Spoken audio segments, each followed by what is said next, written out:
নমস্কার, আপনাদের সকলকে স্বাগত জানাই চ্যানেল রূপা মুখার্জিতে।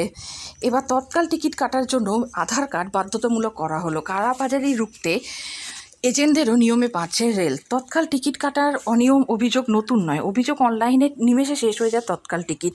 আবার কাউন্টার থেকে তৎকাল টিকিট কাটতে গেলে খালি হাতেই ফিরে আসতে হচ্ছে অনেকে। এই সমাধানের দিকেই নজর দিয়েছেন রেল কর্তৃপক্ষ।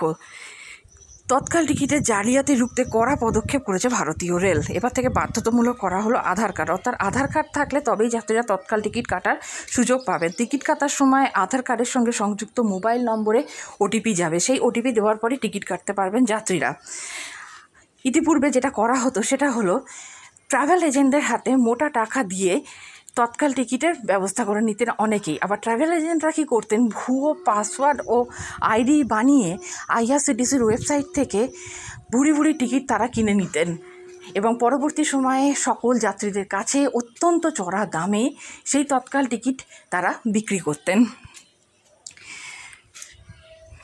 এই কালোবাজারি কী করে রোখা যায়, এই নিয়ে চিন্তাভাবনা চলছিল অনেক দিন ধরে। সমাধান হিসাবে তৎকাল টিকিট কাটার জন্য এবার আধার কার্ড বাধ্যতামূলক করল রেল। আগামী 1 জুলাই থেকে চালু হচ্ছে নতুন নিয়ম, অর্থাৎ আইআরসিটিসিতে যাদের অ্যাকাউন্ট রয়েছে ইউজার আইডির সঙ্গে আধার সংযোগ করতে হবে তাদের। ইউজার আইডির সঙ্গে আধার সংযোগ করা থাকলে তবেই যাত্রীরা তৎকাল টিকিট কাটতে পারবেন। শুধু অনলাইনের ক্ষেত্রে নয়, কাউন্টারে গিয়ে যারা তৎকাল টিকিট কাটেন তাদেরও আধার কার্ড বাধ্যতামূলক করা হয়েছে।